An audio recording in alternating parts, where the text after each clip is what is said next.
My name is Jason. I'm 38 years old, and until last fall, I honestly believed I had the kind of marriage people envied. My wife, Rachel, and I had been together for 13 years. We lived in a quiet neighborhood outside Denver. Nothing fancy, just a small two-story house with a porch we rebuilt together one summer. We had a golden retriever named Cooper, 2 reliable cars, decent jobs, and a life that felt safe. At least, that's what I thought. If you're listening to this because you think your wife might be cheating on you, I need you to understand something. Sometimes the truth is so much worse than an affair. I'd trade everything I have just to discover Rachel had another man. Because what I actually found destroyed every memory I thought belonged to me. It started with something so small that most people would have ignored it. Rachel stopped kissing me goodbye. Not completely, just different. For 13 years, she'd walk up to me every morning, smile, kiss my cheek, tell me she loved me, then leave for work. One morning, she simply grabbed her purse and walked out. No kiss. No love you. Nothing. I remember standing in the kitchen holding my coffee, thinking maybe she was late. The next morning, the same thing. By the end of the week, I realized something had changed. When you've loved someone for over a decade, you notice tiny things. You notice when their smile doesn't reach their eyes. You notice when they stop asking how your day was. You notice when silence starts replacing conversations. At dinner, she barely looked at me. She spent more time staring at her phone than speaking. Whenever I walked into the room, she'd lock the screen. Again, maybe it meant nothing. Maybe. But little things add up.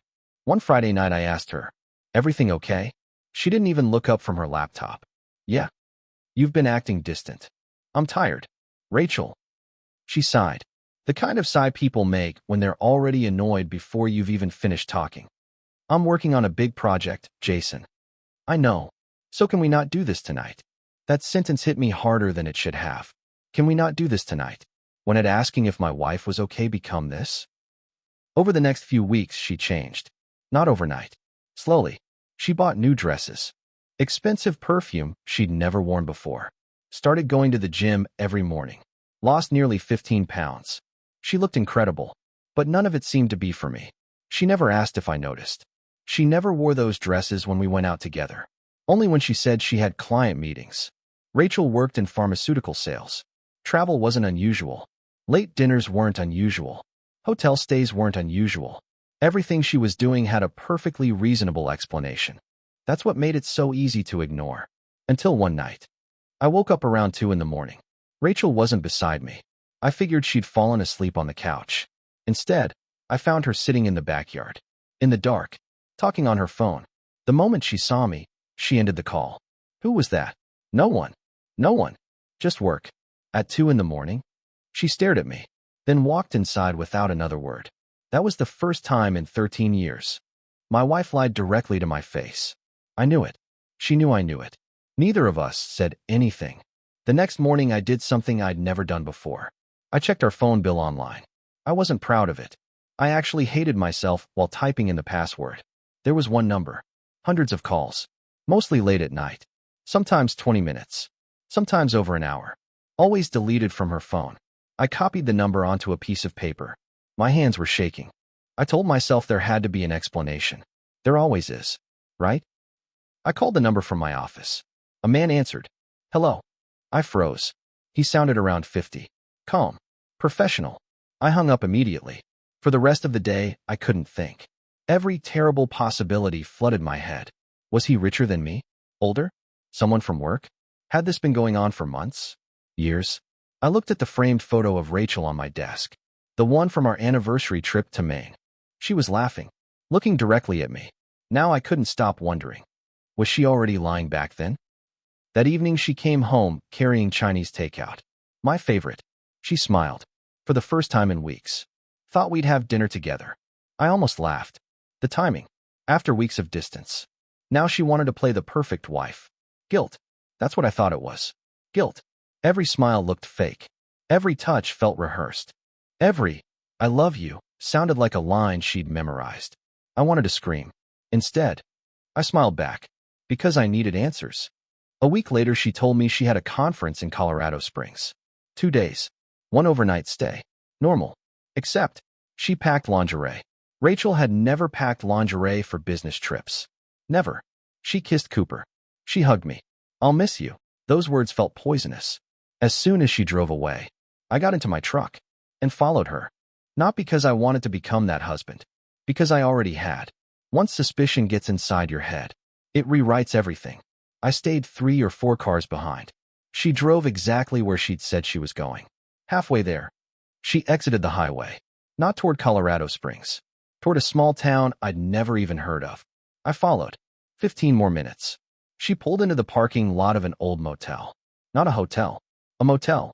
The kind with faded paint, broken signs, and doors that opened directly to the parking lot. My heart was pounding so hard I thought I was going to pass out. Then, a black SUV pulled in beside her. A man stepped out. Gray hair. Suit. Maybe 55. Rachel walked toward him. He smiled. She smiled back. Then he hugged her. Not a quick business hug. A long one. She rested her head on his shoulder. I couldn't breathe. My entire body went numb. Every nightmare I'd imagined was standing 30 yards away. They walked into room 214 together. The curtains closed, and I sat alone in my truck, watching the door, for nearly 2 hours. I don't remember crying. I just remember feeling empty, like someone had reached into my chest and removed every part of me that still believed in love. That night, I didn't confront her. I didn't call. I didn't text. I drove home, fed Cooper, sat on the kitchen floor until sunrise. Because I knew one thing. If I confronted her now, she'd lie, and I needed the truth. No matter how much it hurt. I had no idea that the truth waiting for me behind room 214 wasn't the end of my marriage. It was the beginning of a nightmare that would make me question every single year of my life. I didn't sleep for the next 3 nights. Every time I closed my eyes, I saw Rachel walking into room 214. The hug, the smile, the way she looked at him. It played over and over in my head until I couldn't tell what hurt more, what I had seen, or what my imagination kept adding to it. People always say that when someone cheats, you'll eventually calm down and think rationally. They're wrong. Your brain becomes your worst enemy. Every memory gets rewritten. I started questioning everything. Our honeymoon, our wedding vows, the nights she worked late, the weekends she visited her sister, even the days she cried while saying yes to my proposal. Was any of it real? Or had I simply fallen in love with the best actress I'd ever met? Rachel came home Sunday evening. She looked exhausted. She smiled when she saw me. Hey. I looked at her suitcase. The same suitcase that had sat inside room 214. I couldn't even bring myself to hug her. She noticed. Everything okay? I almost laughed. She was asking me if everything was okay. The woman I had watched walk into a motel room with another man. I'm fine. She looked at me for a few seconds, like she was trying to read my face. Then she quietly carried her suitcase upstairs. That night, I did something I never thought I'd do. While Rachel was asleep, I unlocked her phone using the fingerprint she'd jokingly registered on my phone years earlier. She had changed the passcode, but she'd forgotten to remove her fingerprint from my banking app. It took me less than 30 seconds. Her messages were almost empty. No suspicious conversations. No dating apps. Nothing. Everything looked too clean. People don't suddenly become careful. They become careful after they've been hiding something for a long time. Then I found it. A secure messaging app. Locked. Face ID. I couldn't open it, but I could see one notification. Tomorrow. Same place. Don't tell him yet. I stared at those 6 words until my vision blurred. Don't tell him yet. Tell me what? The next morning, I called in sick. Instead of going to work, I hired a private investigator. His name was Frank. Former detective. Gray beard. Quiet voice. He didn't judge me. He simply listened. When I showed him the motel photos I'd taken with my phone, he nodded. You want proof? I want the truth. They're usually the same thing. I wish he had been right. For the next 2 weeks, Frank followed Rachel. He documented everything. Every stop. Every meeting. Every receipt. Then he called me. I've got enough. I met him in a diner. He slid a thick envelope across the table. Inside were dozens of photographs. Rachel, laughing with the same older man. Rachel getting into his SUV. Rachel crying outside the motel. Rachel handing him documents. Rachel accepting a large brown envelope. Cash. Lots of cash. My stomach turned. Frank leaned closer. They've met 6 times. 6. Not one mistake. Not one drunken decision. 6 meetings. He continued. They're careful. Very careful. No physical intimacy caught on camera. But, he paused. The emotional connection is obvious. That sentence hit harder than any photo. Because emotional betrayal sometimes hurts even more. I drove home, sat in my garage for almost an hour. I couldn't go inside. How do you walk into your house? Smile. Ask your wife about her day. Knowing she has another life? I finally opened the front door. Rachel was cooking dinner. My favorite meal. Steak. Mashed potatoes. She smiled. I've missed cooking for us. For us. Those words made me sick. She was rebuilding something she'd already destroyed. Or so I thought. 3 days later, I met with a divorce attorney. Her name was Melissa. She asked one question. Are you absolutely certain? I placed the photographs on her desk. She looked through them silently, then looked back at me. I've seen marriages survive affairs. I don't want mine to. The words came out colder than I expected. She started preparing the paperwork. All I had to do was sign. That evening something happened I still can't explain. Rachel walked into my office carrying an old photo album. Remember this? She smiled. It was our honeymoon. She sat beside me, pointed at a picture of us on a beach. You promised we'd grow old together. I couldn't even look at her, because all I could think about was room 214. She touched my hand. I know I've been distant. I'm sorry. You deserve better. Those 4 words echoed inside my head. You deserve better. Confession. That's what I heard. Not an apology. A confession. I pulled my hand away. She looked hurt. Really hurt. For a second, I almost told her everything. The photos. The motel. The investigator. Instead, I stayed silent. The following Friday, Frank called again. I think today's important. Why? They're meeting again. I didn't hesitate. I'll be there. The motel looked exactly the same. Same broken neon sign. Same cracked parking lot. Same room, 214. I parked farther away this time. Frank parked across the street. Rachel arrived first. Then the older man. He wasn't carrying flowers. He wasn't smiling. He carried a black briefcase. They went inside. 45 minutes passed. Then, the door opened. Rachel came out crying. Really crying. Not fake tears. She looked devastated. The older man hugged her, then handed her a thick folder. She clutched it against her chest like it contained her entire life. Frank whispered, "This is strange." "What?" "I don't think this is an affair." I turned toward him. "What are you talking about?" "I've watched cheating spouses for 20 years. They don't meet like this. They don't cry like this. They don't exchange paperwork. So what is it?"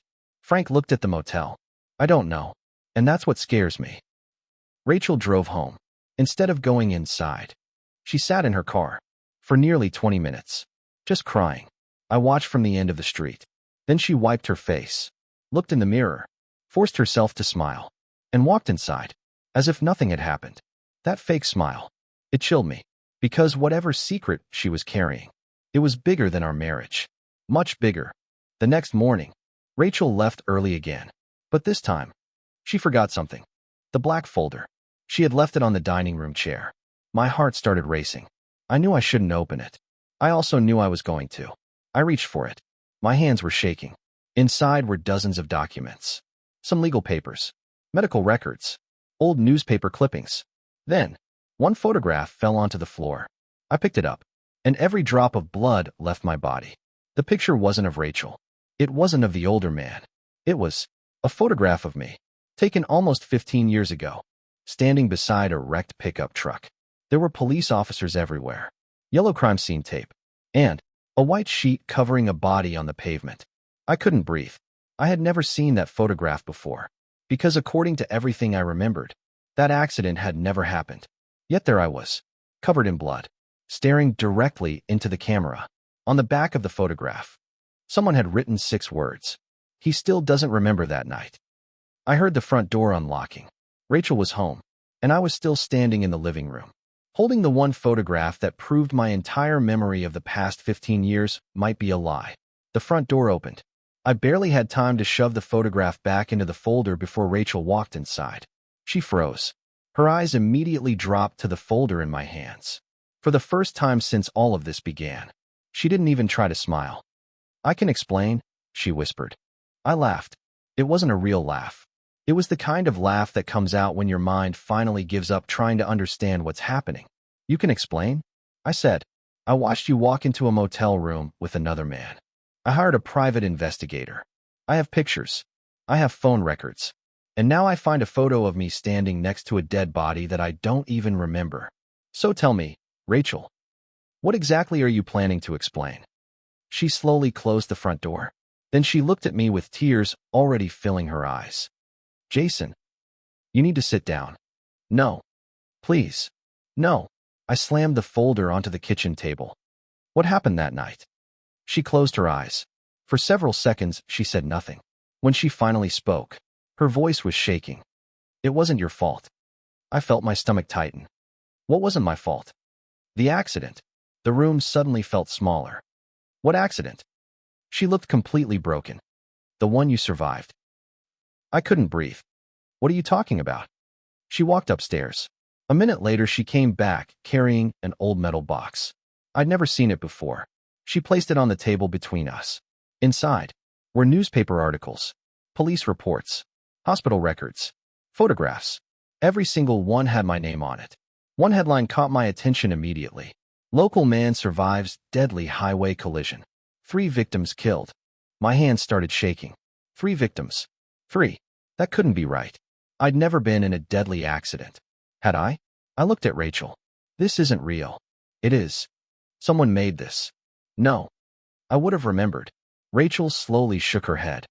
You don't remember because your brain protected you. She pulled out a medical report. The words blurred in front of my eyes. Severe traumatic brain injury. Memory loss expected. Long-term psychological monitoring recommended. I looked up. This isn't me. It is. No. You spent 6 weeks in intensive care. I visited every single day. You almost died. Every sentence felt impossible. My head started pounding. Fragments. Tiny flashes. Rain. Broken glass. Someone screaming. Blue lights. Then, nothing. I grabbed my head. No. Rachel rushed toward me. I stepped back. Don't touch me. She stopped, crying. I wanted to tell you. When the doctors told me not to. What? They said forcing memories back too quickly could destroy your recovery. I stared at her. So you lied to me for 15 years? I protected you. You erased my life. I saved it. Everything inside me wanted to hate her. But I couldn't. Because she wasn't looking at me like a guilty wife. She was looking at me like someone watching another person drown. Then I remembered the older man. The motel. Who is he?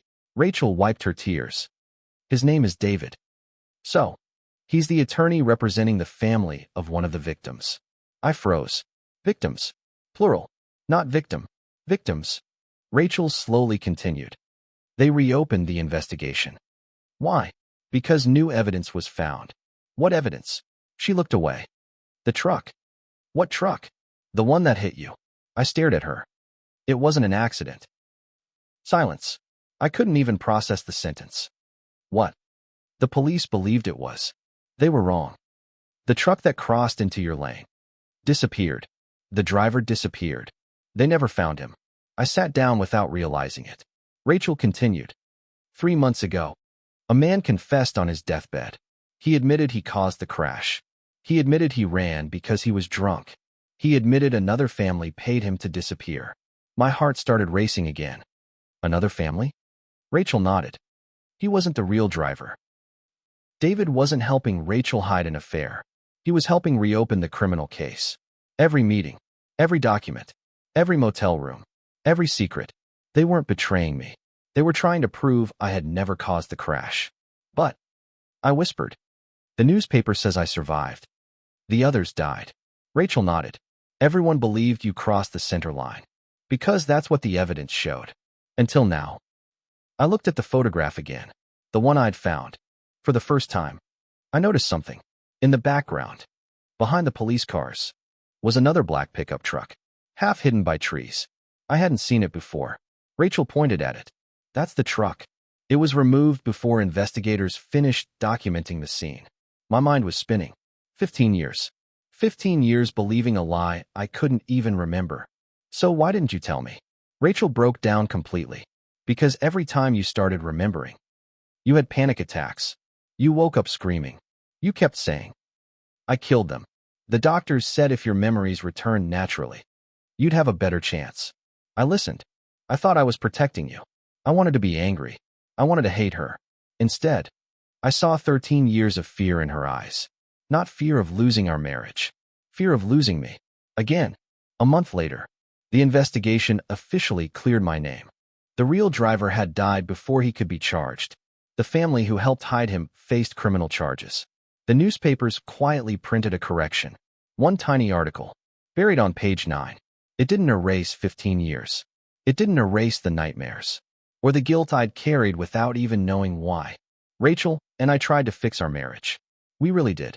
Counseling, long conversations, weekend trips. But something had changed. Not because she'd had an affair. She never did. Because trust doesn't only break when someone lies out of betrayal. Sometimes it breaks when someone lies out of love. And that kind of damage is much harder to repair. People ask me today whether I forgive her. The answer is complicated. I forgive why she did it. I don't know if I'll ever forgive the silence. Because silence has a price. Sometimes it costs you a marriage. Sometimes it costs you your identity. And sometimes it steals 15 years of your life before you even realize they're gone. If you've made it this far, let me leave you with one thing. The most dangerous secrets aren't always the ones hidden by strangers. Sometimes they're kept by the people who love you the most. And those are the ones that hurt forever.